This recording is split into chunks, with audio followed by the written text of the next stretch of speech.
Now, Siam and Estella to Siam for LNN's Around the Rez. I'm Freddie Lane. Here's some stories we'll be following in this edition of Lummi Nation News. Local, state, and national elections are coming up fast as the tribe will be working on a Lummi nationwide native vote campaign. Also, Vila Kamkoff and the Enrollment Election Office are preparing for the Lummi tribal elections, where candidates are already signing up for the 2012 Lummi election season. Lummi Nation School is in full operation as students return for the 2012-2013 school year, and this weekend is homecoming. The Lummi Journey to Wellness Project gets an update with Shireen Alexander and all the great works the Journey to Wellness Project is bringing to the Lummi Nation. We'll also be talking with Coach Jim Sandusky about the Blackhawks homecoming game this weekend, and then their first league game as the Hawks host the Nia Bay Red Devils later this month. We'll also be talking with Matt McGrath about the new youth build program that's starting up. And Aaron Thomas updates us with the expansion at the Silver Reef Hotel, Casino, and Spa. Lummi's General Manager Bobby Thompson sits one-on-one with us, updating the nation on LIBC and the new Tribal Center. Also happening around the Rez, we stopped in Chairman Cliff Calte's office for an LIBC update. We talked about crabbing, clamming, and the new Tribal Center going up off Quina Road. All right, thanks a lot, Freddie. It's good to see you. Hello, everybody out there. I want to say hello from the chairman's office. As you stated earlier, it's been a great summer for crab fishing. We had a kind of a short season on the sockeye, but came on strong with the crabbing. The price of the Dungeness crab really climbed this year, and so that was a good boost to our community. Fishermen sure appreciate it, and we're hoping to look forward to good prices through October. They just had a meeting today. Natural Resources Commission gathered up the fishermen, had a fishermen's meeting, heard from them what they want to see as we structure the 2012-2013 fishing season, the winter fishery. So we're going to be going October 1st here and hoping for good prices and foremost safety for our fishermen. Guys are doing really good on the king salmon, Samish Bay, Bellingham Bay fisheries. Had some good numbers come in, some good catches. Fish, the coho are showing up and they're starting to get into the river. So the river fishermen are seeing the benefit also. So it's good to see everybody out there fishing and actually having a good catch. And you got LRBC's been pretty busy. I know you had a meeting this last week, and you got a couple of big events coming up as far as the AT&I event coming up in Pendleton, Oregon, and as well as the National Indian Gaming Association, right? Right, kind of like picking up on where we left off on the crab. You know, coal here is a big issue in the Northwest, especially here at Cherry Point. Lummi is the largest fishing tribe on the West Coast, and they're proposing a coal terminal, which would have big impacts. And so we're going to have a few more meetings here coming up real soon, addressing the impacts and our position. So I'm sure we're going to get some heated discussions going here pretty soon. And so that's also going to be on the agenda for AT&I coming up on the 23rd, I believe it is. So I'll also be traveling next week on Sunday, the 16th, to NIGC. I'm going to go look at the 2013-14 plan, have some pre-consultation discussions in regards to gaming. So I'm looking forward to that. And also, if you haven't noticed, the Silver Reef Casino expansion is moving along pretty quick. So it's good to see everything going up. You know, getting the roof on, getting the sides on before the rainy season. So that's, really good to see that kind of growth here at Lummi Nation. Yeah, and the tribe is really working on, we got the gateway going now. We got the $30 million expansion at the casino. And then, looking at 2013, we're going to be moving into a brand new facility.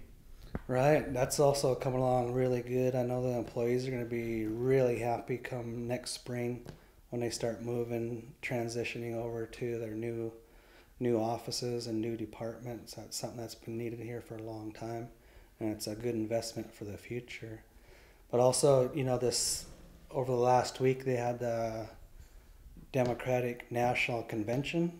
I want to say Haishka to Teresa Oliver Taylor and Lona Welber from Swinomish, two of the delegates, and they did a wonderful job over there and getting a lot of good feedback. And also Vernell Lane, the Native Vote Coordinator. So she's been doing a terrific job also, and she's got some things lined up here for getting out the vote.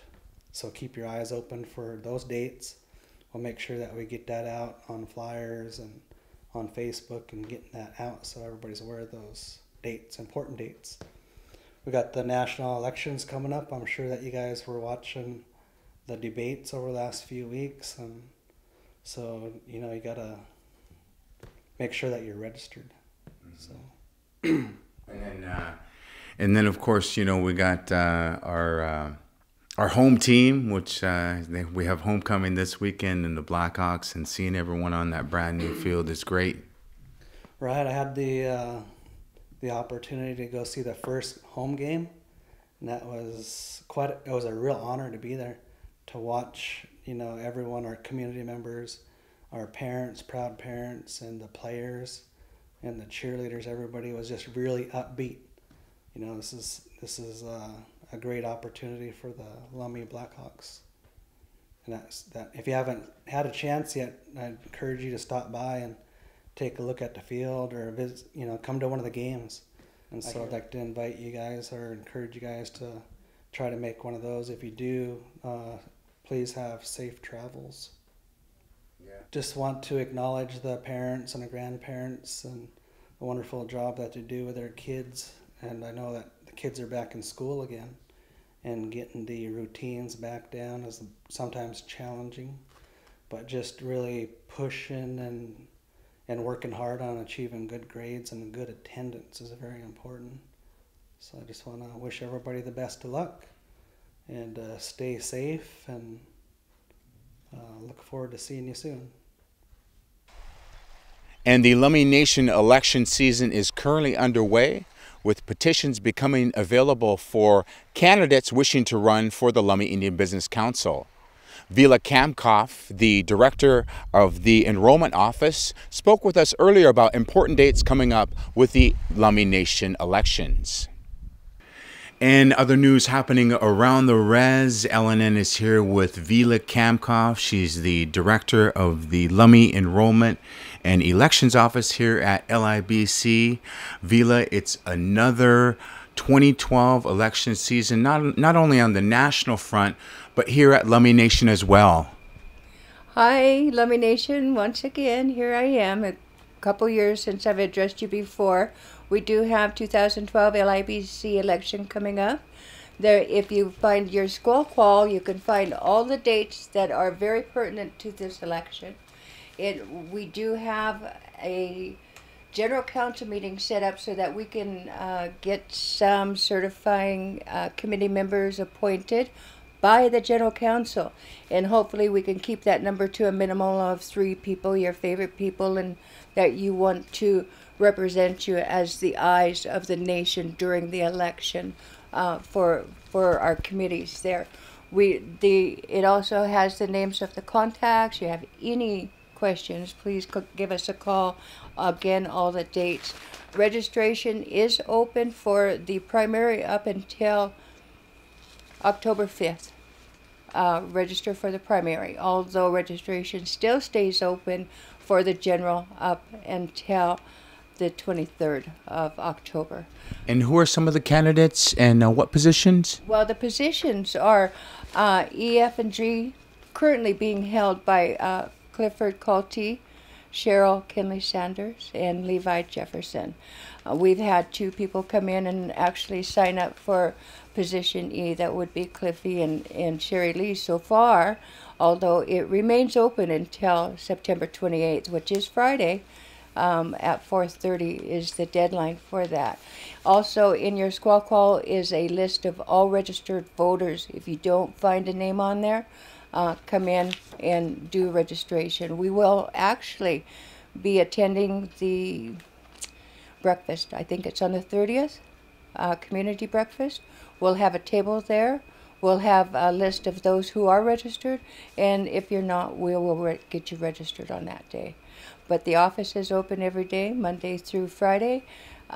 Stop by, get registered, give us a call if you have a question about why your name is not on there.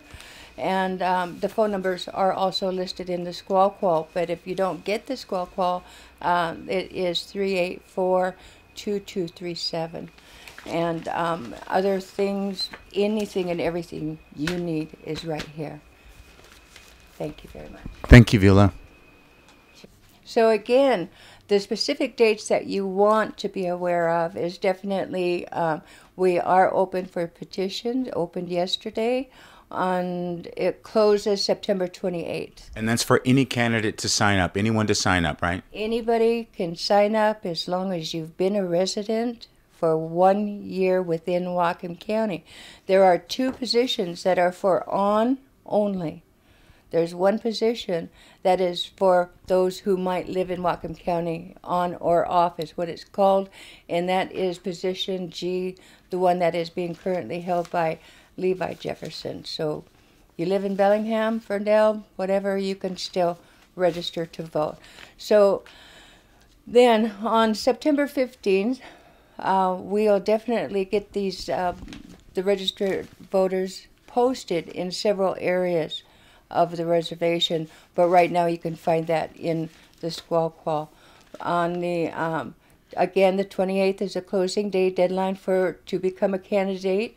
We will have a meeting right at 4:30. Everything closes. We go into a meeting. The election committee, they review all the petitions for completeness, correct, make sure that those who signed are actually registered voters. And the primary election is October 20th. It will be down at the council chambers. We open up at 8 and we close at 8. And I'd like to let you know we have a new electronic voting system that we actually bought. The election committee talked to many different types of systems, and they settled on this particular one. So it's going to be a new system for us. We're going to have a support system of the owner of the electronic system. We're going to have a training program the day before, and then actually put it to work primary, and then again on the general. And then if there's other elections, we'll have our own electronic software to work with. Wonderful. And then what are some of the other final dates that people need to remember on the general? Mm-hmm. Well, we have the certification for the primary that following Tuesday, which is October 23rd at the council chambers. We have registration that closes for the general is going to be October 23rd.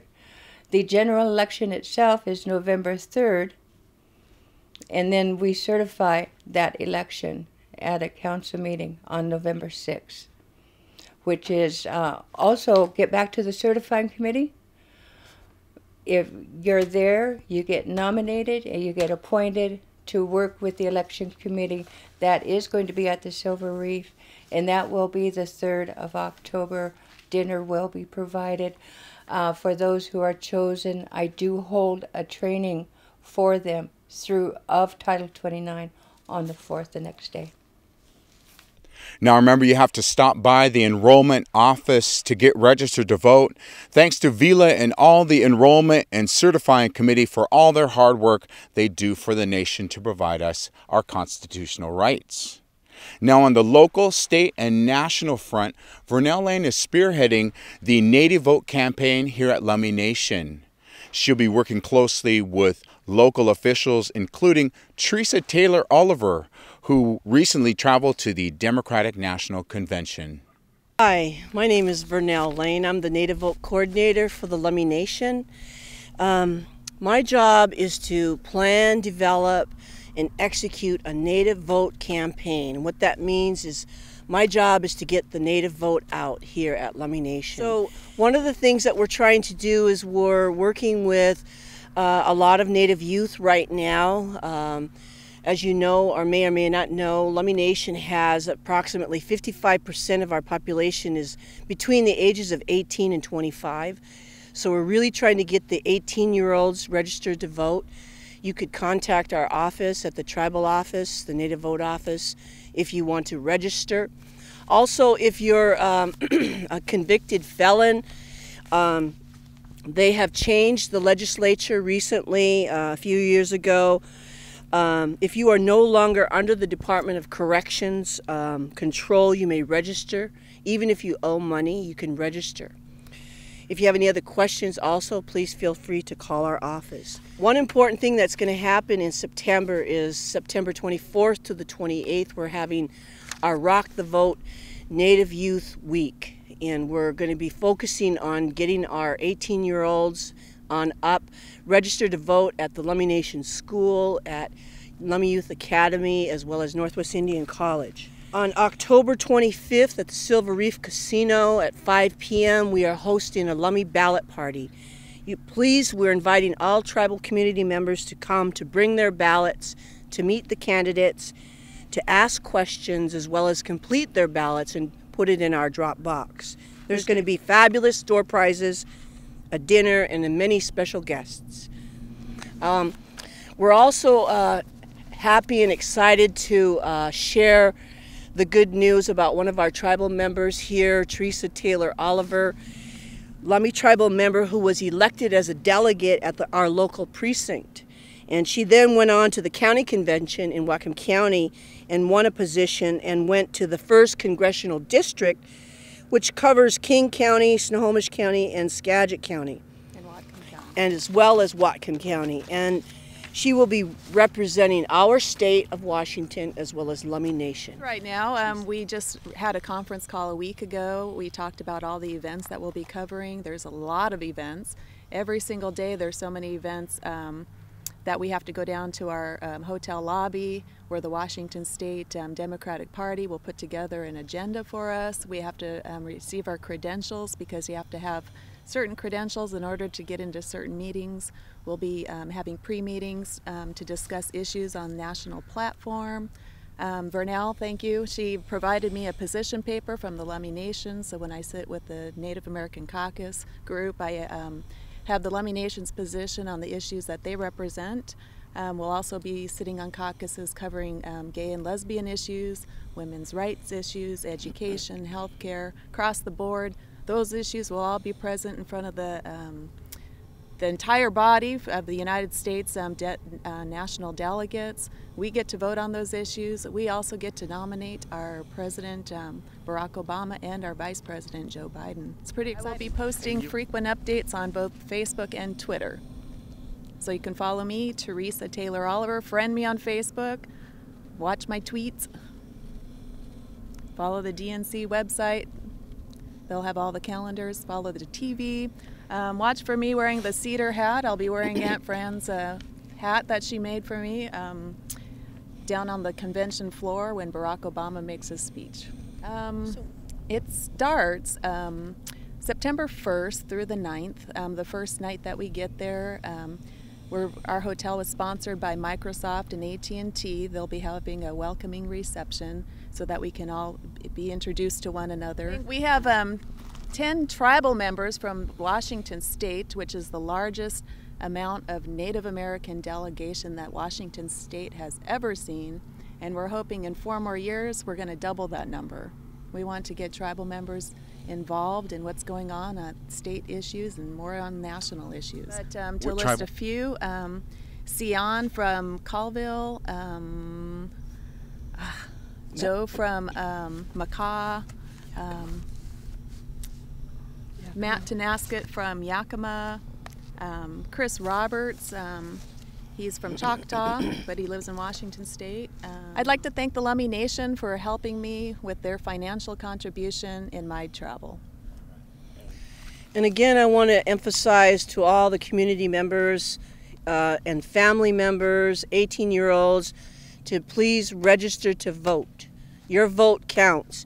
Make it count. Be the native vote. And I'd like to support the Whatcom County Democrats.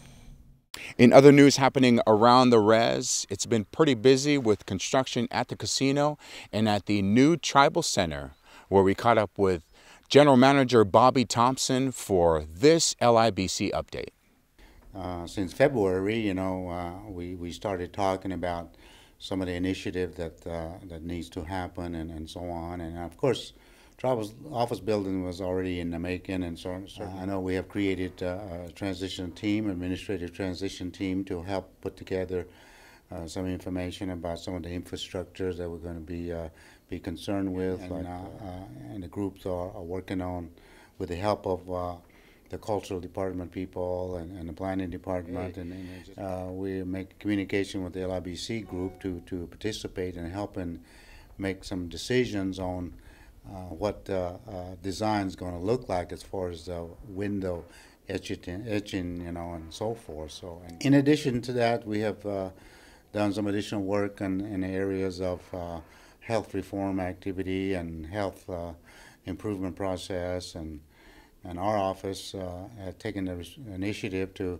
create an ad hoc committee to work on a centralized billing system so that we can start improving service delivery to our community. And a new project that we're pursuing is a Title IV project that we're going to be developing for another year, and to set up a system that's going to support families and so on how to handle child case custody issues and so on.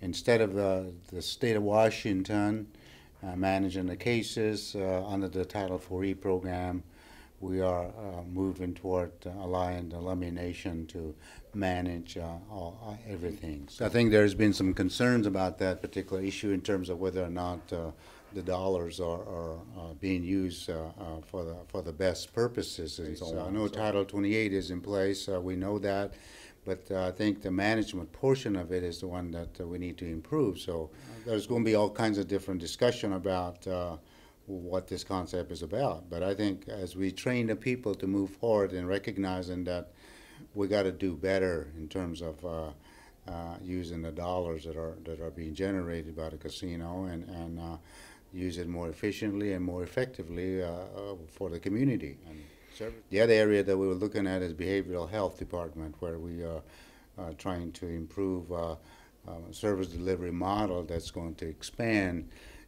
We're trying to be very accommodating, and I know there's some additional features and some benefits that we're working on for the new building, such as maybe a deli system, or maybe a food service system of some sort. A video conferencing system for our phone system, all those different features that's going to be available for the people. Yes, recent as about a month ago, a lot of the managers and directors were given the opportunity to go back and look at the space configuration again to make the final call in terms of how they want their space set up. So with the help of Richard Jefferson as a planning director, he's been very accommodating and helping the managers and directors to have an input in this development. So it's very exciting. So we're moving things along and trying to improve services. So that's the way it should be. And business is booming at the Silver Reef Hotel, Casino, and Spa. As you can see, the current $30 million expansion is underway. Aaron Thomas, Director of Marketing, shares the latest on the progress at the SRC. And Phase 6 of the Silver Reef Hotel, Casino, and Spa is in full construction mode, with the structure of the new event center reaching for the sky. As contractors utilize the great summer weather to stay on time and on budget, The new expansion is expected to open in spring of 2013, according to SRC Marketing Director Aaron Thomas. Well, it's an amazing time right now. As you can see behind me, we actually have the steel construction is coming from the ground. For a long time, you might have driven by and saw pretty much nothing. You wonder where the heck's this construction everybody's been talking about, but there it is. It's well on its way. We're on budget, we're on time, on schedule, and things so far are going really well. What they're building right behind me is actually the event center, is what they're constructing now. And the event center is going to be something where we can have larger concerts. Right now we have the pavilion, which has about 440 seats, and this one will actually be able to accommodate about 1,000. So we hope to have bigger, more current concerts, hopefully in the near future. Although we'll still keep with our bread and butter some of those older concerts as well. We're also building what's called the chairman's room, and that's going to be similar to what we have as the executive boardroom for folks to meet, as well as another meeting space called the director's room.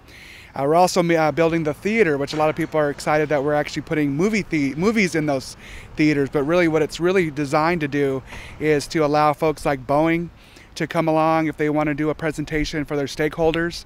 They'll have state-of-the-art audio and visual meeting space, looking like a regular movie theater with the tiered seats and everything. We're not too sure if we're going to do the movies in the evenings, but that's something that we're considering. But this is all, as a part of our expansion from our current floor space, which we're now also including our 8th restaurant called the Cantina. And the Cantina is a Mexican-style restaurant. It's actually going to be looking more upbeat, more friendly, neon lights, that kind of a thing. It's actually going to be probably one of the hottest spots in the Pacific Northwest because of the way it looks, and the design and the style is going to be current to how things are in 2012. But this is just a great expansion for us since we opened up in 2002. Over 10 years now. We've got an amazing team of people right now that is really doing what it can to try to raise revenue for the tribe, because we enjoy a lot of the services and programs that the tribe provides, and a lot of it is the golden goose behind me called the Silver Reef. And this will definitely, with this expansion, will bring in the target audiences for the business audience. These are the folks that have clamored for bigger, better meeting space. The event center is going to be the biggest meeting space, even bigger than the Lakeway Inn. And so we'll definitely be able to have conventions in here. And so now what we need is more hotel space. We need another hotel tower. We need a parking garage.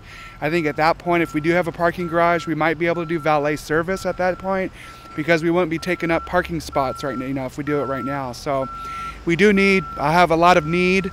Some of those plans were actually in front of the councils the last 3 or 4 years, but due to the economic situation that the global world was facing, we decided not to do the parking garage at that time and not to do another hotel tower. But as you can see, it would have been nice to have that. And a lot of community members don't realize that the tribe is doing this on our own. We are, and it's a wonderful thing to be able to have true sovereignty like that, to not really depend on the federal government for grants, and to be able to use the profits of our golden goose, which is our casino. And for us as executives here, as a team, we're just really, wanting to continue to make the money for the tribe and do what we can to support it. Lummi Nation School will be hosting homecoming this weekend with classes in full swing and students and staff preparing for another year at LNS. School Superintendent Bernie Thomas sat down with us for a welcoming update from all the faculty, staff, and students at Lummi Nation School. Very exciting. The 2012-2013 school year begins this next Tuesday. So we're real excited already to have our new faculty and returning faculty and staff this week, the week prior to school opening, being here. We've had Dr. Anthony Muhammad from Detroit, well-regarded author. We've had a lot of participation from the Ferndale School District employees, collaborating with our faculty and staff here. Goes to show you the level of competence of our trainers who are working with our students this year. really particularly excited about having not only individualized education plans, but individualized vision plans for each of the students. Something that I'm sure that as they begin to express themselves and their goals and visions for themselves for the future, that we can help guide them along their path. So I hope all of the families regard their students' participation here in the school. By having the school here, beautiful facilities down here, beautiful faculty and staff who are more interested in being effective than at any time in the school's history, and I've been involved with the school for since before it began. That this school has been at the bottom 5 percentile of academic performing schools, not a record that we're particularly fond of. But I think with the help of people like Dr. Muhammad, the cooperation we're getting from Ferndale, the students and the parents, we want to be regarded as having the goal of being in the top 5 percentile of academic performing schools. But along the way, I want to thank the council and the community for their support of the Lummi Nation Blackhawks. We're going to be commemorating the reopening of the field with new artificial field turf. It's the most beautiful field in Washington State. It should be a very exciting football season. Home opener is this Saturday, September the 1st at 1 p.m., beginning with tailgate party at 11:30 a.m. on Saturday morning. I hope the whole community will come out. A lot of people did our very first practice, August 15th at midnight, and we had about 100 people down here. So I know there's a lot of excitement around the Blackhawks once again, deservedly so. So this Tuesday, when the school does finally open, I hope that the whole community will take heed, to be cautious around our little ones as they wait for the buses and so forth. This week we've had the opportunity to hear from a lot of elders, beginning with Uncle Smitty and Auntie Lutie. Candy Wilson came down representing the council today. So I want to thank her, the rest of the members of the council, who strongly support an education for every Lummi. The Lummi Youth Build program is accepting applications for their fall program, according to Director Matt McGrath, who's been recruiting students here and around the Rez. Yes, sir. Thanks, Fred, for coming by. We're really excited now. We're just about ready to start. Every time Labor Day comes around, we start a new cohort for our Lummi Youth Build. This is our 4th year, and we're seeking 27 students for this year's cohort that will last 10 months. It'll last until June of 2013, and we're a job training and an education program. So our focus is people from the ages of 16 to 24 that primarily need their high school GED. They don't have GEDs. So we're a GED program. We do have slots for 7 students that have already graduated from high school and are seeking to maybe get into college. So we're really excited to get started. We always have a good class that comes together, and we do a lot of bonding with them, and it's a program of change. So we're looking for personal transformation and change over a 10-month period, helping people get their driver's license, GEDs, establish financial literacy, get resumes, cover letters, get job readiness skills, do construction. It's a paid program, so there is a stipend of $35 a day for each day that you participate, and then they're also paid $9.04 an hour for any hands-on construction training. So we're going to be doing some new construction up here in the McKenzie housing project, so there'll be a lot of job skills training and hands-on readiness skills, and there'll also be a lot of education, GED, readiness to college, and exploration of career goals. So personal wellness is a big thing too. We're looking to provide services for. So we've got it all here. We've got a great staff. We've got a GED teacher. We've got a placement specialist. We've got administrative assistant. We've got a case manager and a counselor. And then we also bring in partners to provide services to the team. Students are here every day, Monday through Friday, between 8 and 3:15.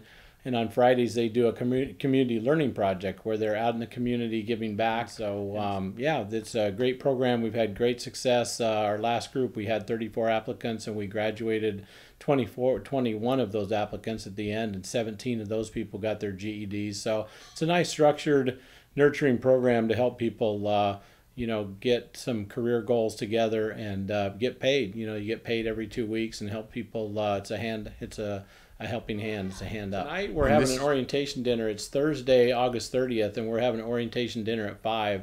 But we're starting our mental toughness the day after Labor Day, which is Tuesday, September 4th at 8 o'clock here at the ROC, the Resident Occupancy Center here at McKinsey Housing Projects. So we'll be looking for upwards of 30 plus students, and we go through a 2-week mental toughness training for applicants to get totally orientated to the program and to see if this is really for them, and for the staff to have some interactions with them and to build trust and build bond and build a community. And then we'll start out after the mental toughness with people that are fully enrolled. So we'll announce our class on Friday, the September 14th. We'll put a notification up of who all made it, and then we'll start out with our new class.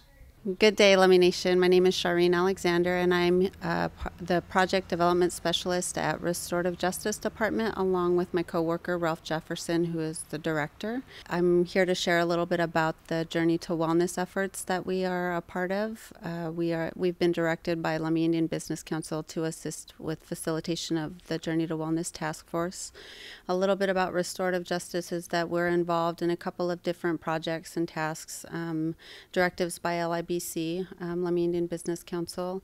One of that, again, is the Journey to Wellness Task Force, and we help assist with meeting the Tribal Council's #1 priority, Journey to Wellness, and their efforts as far as the drug epidemic that has occurred out here in the Lummi Nation. We help identify and implement some of the solutions that are needed within our tribal nation.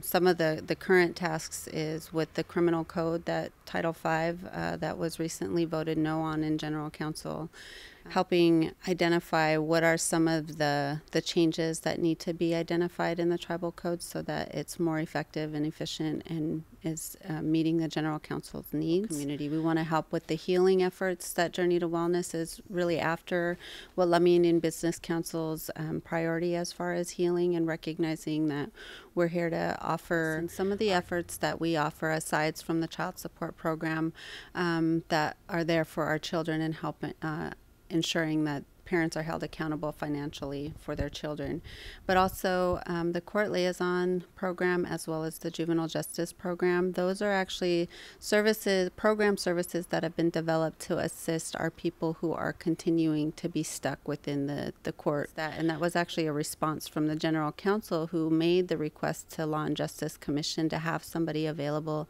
to help our people get through the court process successfully, because in essence a lot of people end up going back through court and end up in jail because of failure to appears or failure to comply with judgment and sentencing that's instilled by our court system. So we have 2 court liaisons. One is Charlotte Adams and the second is Richard Johnson, and they're there to offer their aid and assistance in order to help people comply with their judgment and sentencings, whether that be transportation to court hearings, transportation to community services that they are required to access, such as Lummi Care or substance abuse treatment or employment and training center, things of that nature. The second program that I was referring to, juvenile justice program, is actually new. It's up and rolling now on a voluntary basis. They got to be willing to come in and work and access our juvenile justice program services, and we're trying to add more of a cultural component to that. You know, helping our youth to recognize that they do have family and they do have culture and they do have things that they can rely on that will help them create and develop better decision making for themselves. And so we're here to help kind of intervene on that, to help them successfully get through and make better decisions. The Warrior Down Project was actually created or introduced last year at the end of the year to offer a care package, some kind of hand up for our people who are sent to jail and prison. So this year we're also going to be offering that, but we're also expanding that so that it's actually a children's visitation assistance program too. So any children of parents who are incarcerated would be able to come and request shared costs of getting to a visitation with their loved one. We have our hands in some of our efforts in that priority as well as a department, and here to advocate and facilitate, for services that are needed and necessary by our people. I would like to invite any and all of General Counsel to please feel free to come and take advantage of those meetings. And really, it's solution-based, so we're here to discuss solutions. So please come. Our next Journey to Wellness Task Force meeting is scheduled for 2 weeks from today, which is September 11th, here at the Journey to Wellness Center from 2 to 4 o'clock. If you have any questions, feel free to give me a call. I can be reached at 360-384-2380. Or stop by and visit me. I'm at the Restorative Justice Department, and we're located on Central Campus in Building N. Yeah, we started off with Pomeroy September 1st, opening up the home field. Great ceremony to start that off, and we got to a slow start in the game itself, but kind of came on strong there at the end, and we were able to take care of business. And our second game is an 11-man game. We had a bye that week, but we can't get any better if we don't play anybody, so we scheduled a game with O'Connor. It's a 2B school, very good team in the 2B league, and we just kind of stubbed our toe a little bit. I think if we could kick off today, we'd probably beat them by 2 or 3 touchdowns, but that's football. So it was a short week to get prepared, but we got better for playing them, and now we're looking at heading into our third week and homecoming. Yeah, it was like I said, it's a little slow start, but we kind of got things going in the second quarter, and by halftime I think we figured them out and calmed down a little bit, or enough to take care of business in the second half and pretty much shut them down, and we were able to put a lot of points on the board. We still got some work to do, some position changes, fitting some guys in that'll make us the best team we can be. And so we're still trying to identify some of those spots. So these next couple games will be instrumental in getting to where we need to be as we make a run in the second half of the season. We start our league play Deion Hoskins with the kick there. He kicks in about it 3 weeks. So holy. We got to get ready and get tuned up and get ready for the league games. JV has got a great schedule. They've got 10 games. We've never had really ever any more than 5 games scheduled for JV, so they're going to get a lot of opportunities to get better, have some fun, and that's exciting for me because it keeps them involved, keeps them coming back year after year. They're playing, they're having fun, and that's the name of the game right now. So long as we keep them occupied, keep them playing, I think over the long run we're going to be a better team year after year. Sure. Well, obviously we have Tahola, tribal school coming in this Friday for our homecoming game. They're big and strong, so that'll be a test for us up on the offensive and defensive line especially. And then we've got Evergreen Lutheran, who always seems to give us a little bit of a battle. We'll head to them in week 4, and then again, like I said, week 5 we tee off our league season with Nia Bay, and they lost a couple players from last year's championship team, so they're going to be a team to reckon with. From then on out, they're all league games, so they count, and hopefully at the end of the regular season we're in a position to be in the playoffs and take it from there.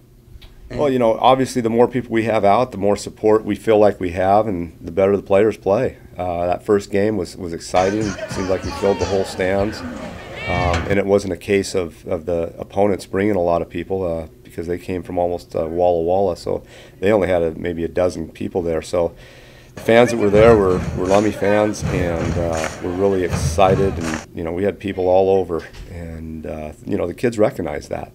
And obviously they want to play for them, and all the way from the kids in the Wolf Pack all the way to the elders that are up in the stands watching and supporting us.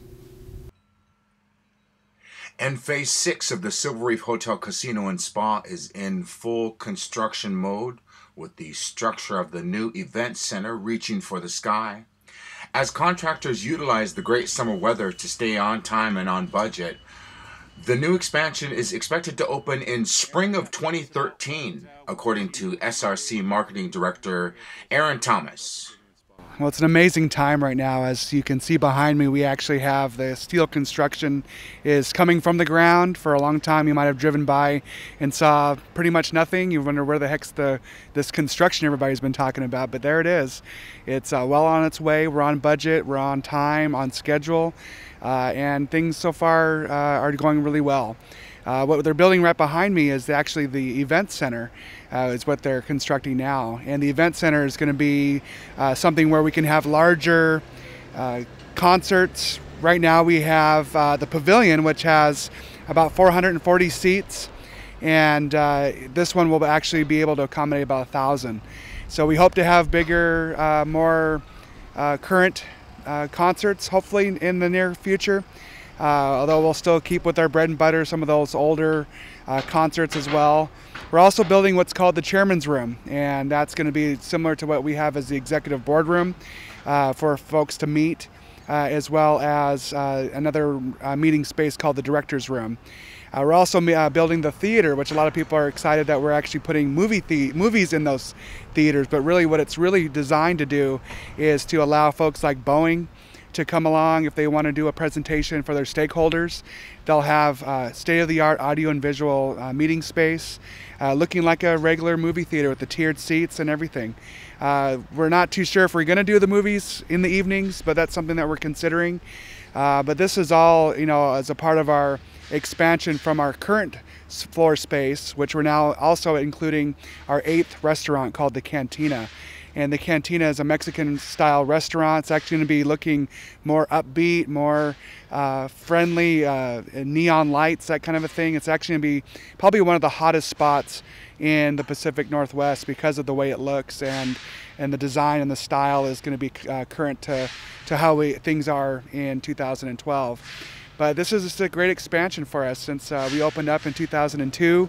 Over 10 years now. We've got an amazing team of people right now that is really doing what it can to try to raise revenue for the tribe because we enjoy a lot of the services and programs that the tribe provides, and a lot of it is the golden goose behind me called the Silver Reef.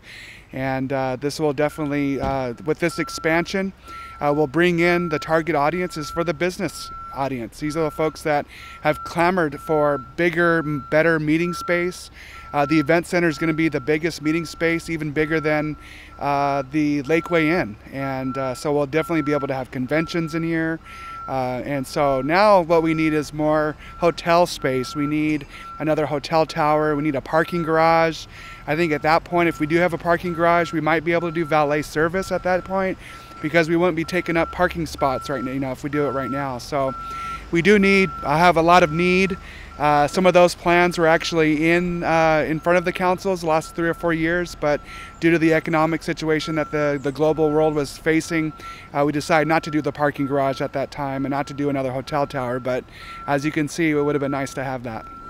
And a lot of community members don't realize that the tribe is doing this on our own. We are, and it's a wonderful thing to be able to have true sovereignty like that, to not really depend on the federal government for grants, and to be able to use the profits of our golden goose, which is our casino. And for us as executives here, as a team, we're just really, wanting to continue to make the money for the tribe and do what we can to support it. Yeah, well, you got the terminal Chinook fishery going now. Samish is open, and guys are going full bore now. We just got an update from our harvest manager yesterday. There's 2,100 Chinook landed for the gill nets and 900 for the purseaners. I heard we had 5 purseaners out today, so maybe they're moving in and moving strong for everybody. Sounds like the price has been pretty decent, about $2.25, $2, but you know how that goes when they show up. Everybody wants to drop the price, so we'll see how that market holds up. Value for vessel was $4.25 to $4 a pound, which is, kind of a historical reaches for us in the summer fishery. But we like to test it to management of quality crab and not oversaturating the market. And we've now set the remaining available summer quota for an opening next week on the 5th, that's starting at noon, going 24 hours with 30 pots per boat. And sounds like it's still strong because I got calls from Richmond, BC, people wondering how they can get into the fish buying and crab buying business here at Lummi. So I've sent them to the appropriate people to try to get licensed before the next crab opening. We actually set the relinquishment date for the 1st of September, kind of closing the door on there. We kind of hit our preseason projections in all the runs except for the early summers are coming in twice as much as what the preseason was, which is a good sign for 4 years down the road. And they're trying to say that we over harvested our TAC this year, but I think there was just more fish around available. You know what is expectations? We had 4 days instead of 3 days, so, and the price sounded good for the ones that caught some fish. So it sounded like there was a strong run going over the reef at Point Roberts, and the skiffs really had a couple of good days there. So a little bit to hold everybody over. Now they're grinding away in the kingfishery. It looks next year is supposed to be one of the brighter years. It's I think it's an available TAC of about 400,000 for U.S. share, which we get 67.8% of that. So we've had our dive training, and we have about 12 more divers and hose tenders that need to make sure that they make it for the next scheduled one in December. A divers meeting to go over their cucumber quota and looking at gooey ducks because they still have a remaining quota for this year there, and seeing what their thoughts are, and then going over, because one of the new things in our regulation is that we're having them register their vessels so that we know that they have the most safe equipment for each and every diver that's on their vessel. So that's one of the things that we've been really working on this year, is to getting that updated and everybody trained so that they're in the most safe environment when they're harvesting. It's one of the things that the commission really wanted to strive for, was safety and the response of safety in a time of need, and I think it's showing already. So a saved life is a good thing. We are actually down here by the riverside here on the old village side, so they're revamping the road and getting it up passable for everybody so that they'll have a place to launch. The old launch over there, but it's all surrounded by sandbar now, not accessible by the river. So we're getting this one redone again so that people can launch their boats here at the river without having to come up from Fish Point. So the expectations for coho are similar to last year, and I'll probably have to knock on wood because last year our fishery was the only one in Puget Sound because everybody's coho never showed up, and ours showed up historical records and big fish. So we'll have, of course, the in-season adjustments with the recreational guys that feel that we're not giving them opportunity because we fish 6 days a week. But to each his own, and we got to protect our community, and they can recreation fish out in the ocean if they want. So, well, and those, like Billy Frank says, they're playing with their food, and we're trying to survive. So we know where our priorities are for our community.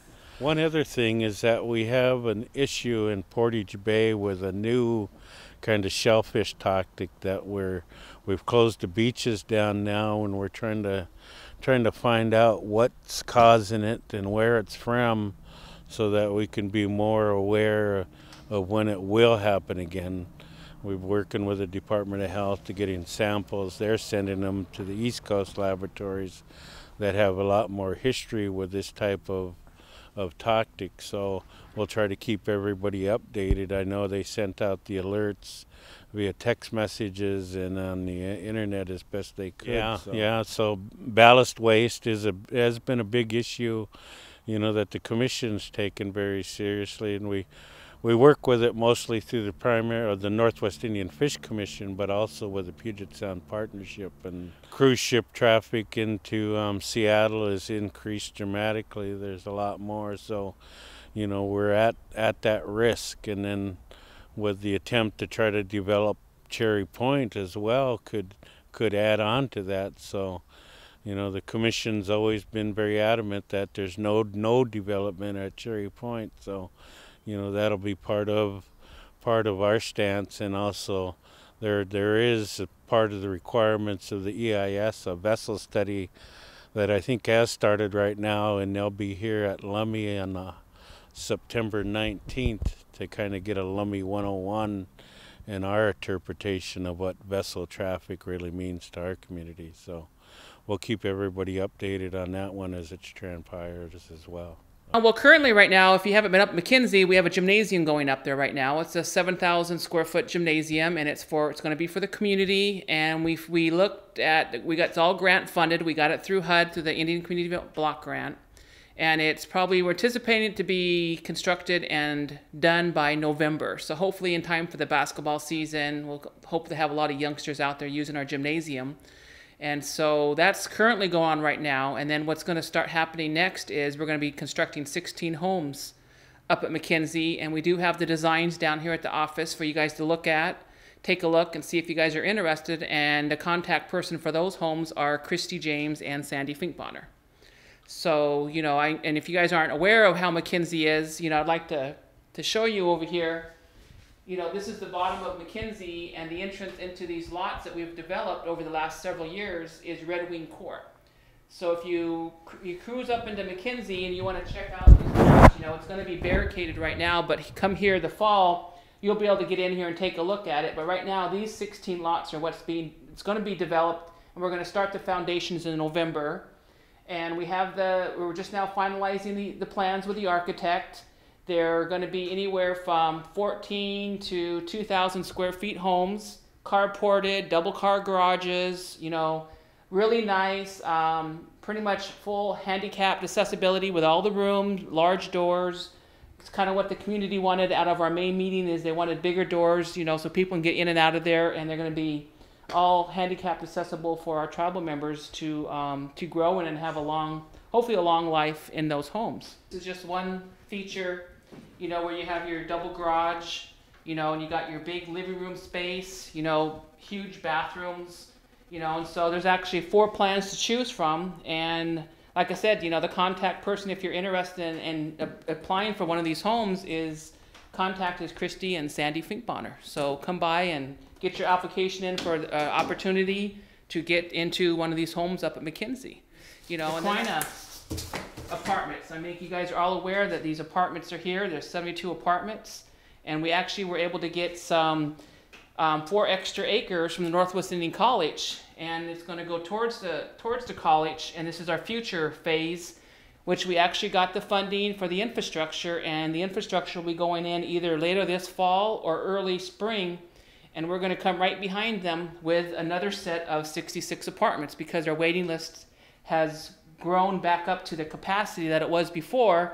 So don't get discouraged if you feel that you had an opportunity to get in here, because you'll have an opportunity to get into the other apartments that we're building. And what we're planning on doing even further into the year 2014 and 15 is we're going to be actually working with planning on working out this Quina Road corridor, where there's a potential down the road past the Tribal Administration Building to acquire some more acreage from the tribe. And we're going to be looking at building more of a mini duplexes and triplexes for our medium moderate families that are outgrowing these apartments to grow into there and still have accessible transportation, be next to the clinic, be next to the college, and not have to be so much up into the McKinsey area. So that was great opportunities that we have put into our future planning for the tribe and for our community. So that's just what we have for the next couple years. And like I said, we encourage you to come down, and if you don't have your application in, you're not going to be heard. So you got to get your application in with Roberta Hall. And the phone number you can contact is 360-312-8407. Just give us a call. Thank you. And that's our report for LNN's Around the Rez. I'm Freddie Lane. If you have any news we can use or any events you'd like seen here on Around the Rez, go to our Facebook page at Lummi Nation. From all of us here at Lummi Nation News, thanks for joining us. Good night.